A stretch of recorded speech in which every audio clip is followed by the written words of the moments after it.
Now, don't get me wrong, I'm not just talking about price point and labour arbitrage.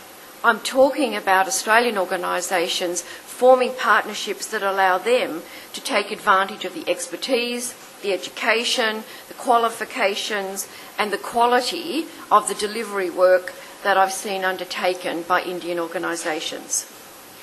For example, the ability of an organisation here in India to scale up quickly for an event which requires a lot of people over a short period of time, such as the processing of income tax returns, annual subscriptions or membership processes, I think is definitely applicable to organisations in Australia. Yesterday I saw, the quality and the level of training and the use of frameworks such as CMMI that ensure quality outcomes for the client when such processing is performed. That's the message that I'm going to take back to Australia and to the ICT industry and to the clients of the industry, that we must continue to look for those opportunities to partner with Indian companies. That strong domain knowledge and expertise are critical components of successful partnerships.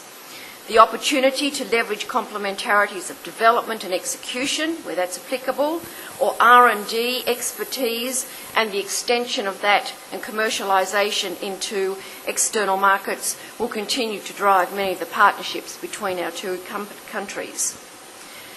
The Commonwealth Scientific and Industrial Research Organisation, which is Australia's premier research organisation, has a twofold cooperation agreement with India's second largest ICT company, Infosys.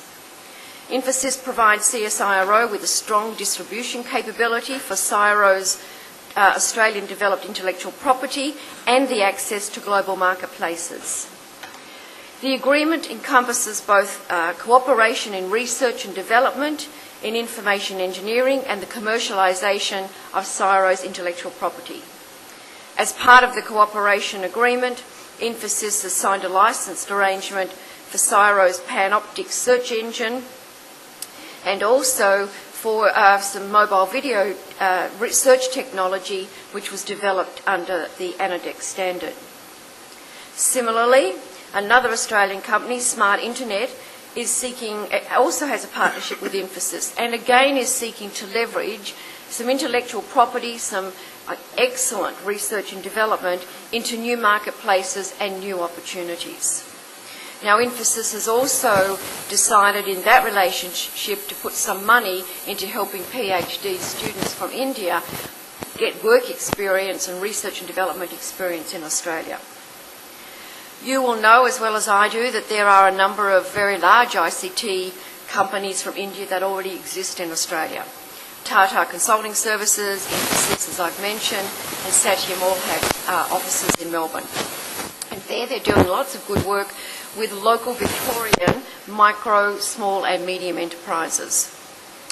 They work for a variety of very large clients such as the National Australia Bank, Westpac, the ANZ Bank, Suncorp, so the big banking and financial sector, Vodafone, Hutchison Telecommunications, and of course work onshore with IBM Australia.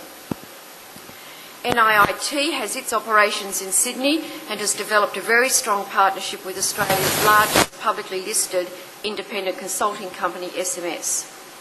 There they're looking to exploit the knowledge and expertise both onshore in Australia, but more specifically, both companies are looking at how they bridge their relationship and their product and services knowledge into the Asian marketplace for both to be successful. HCL is the only Indian organisation that has established itself in Canberra. Now, that's important because the Australian federal government still accounts for about 62% of all of the spend on ICT products, services and goods.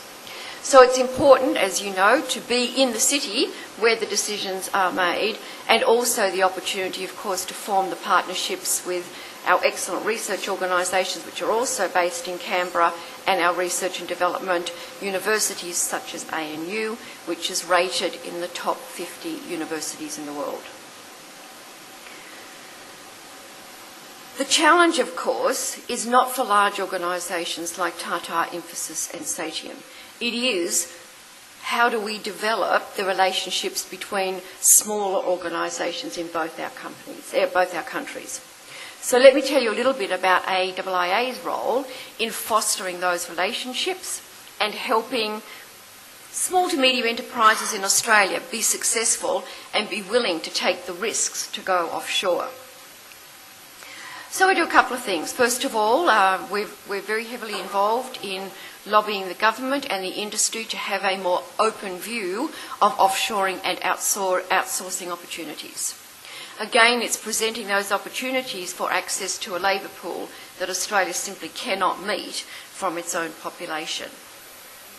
We've developed a search engine called Find ICT, which allows member companies of AIIA to find other companies with complementary goods, services and products so that they can come together to bid for pieces of work, a bit like my micro company did when we bid for work in Kuwait.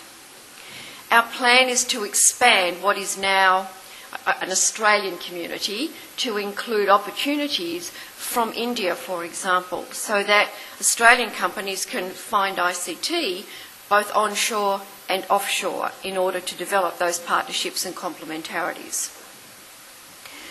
We also run a lot of cluster groups where RFID technology, Microsoft technology, Linux technology, some very smart transport systems, those small organisations with specialist expertise in those areas come together to build a greater knowledge base and then build the opportunities to move offshore. And I guess, thirdly, the key thing that we do is to help foster trade delegations and visits to enable those meetings and early partnership development to occur.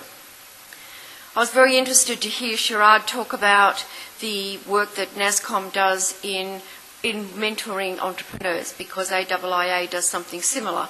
We have a joint venture with the Macquarie Graduate School of Management.